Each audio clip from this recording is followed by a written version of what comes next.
I've been thinking a lot about unanswered prayer recently. I've been thinking about what you do where it feels like you've had words that haven't come to fruition. I've been thinking about what you do when you're asking God a question and the only thing you seem to hear is silence.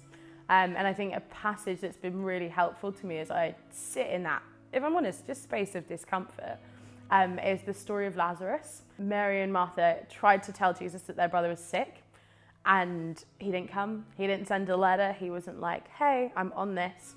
But by the time he gets to them, Lazarus has died. And the thing I keep sitting with, often when people talk about that passage, they're like, oh, it's got the shortest verse in scripture. It just says Jesus wept. Before he cries, Jesus gets angry. And I've been sitting with that, just sitting with it. And this picture of Jesus seeing the reality that his friends are grieving, seeing the reality that because of just the brokenness of this world and the brokenness sometimes in our health or our realities, that his friend has died, and he gets angry. And I think it's been really empowering to know that where I feel frustrations, where I feel let down and disappointment, God doesn't rush me to, well, just believe. Well, just trust that it's going to be answered, but that he somehow embodies and sits in my frustration with me. And as that verse continues, he sits in my crying with me, and he is present to the things that distress me and frustrate me.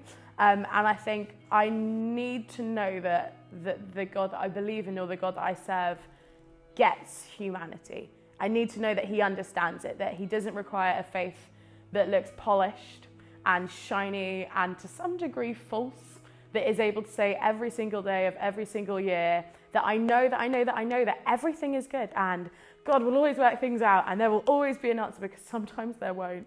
And if the God that I believe in dismisses those sometimes they won't moments, he's going to feel really cold and he's going to feel really cruel.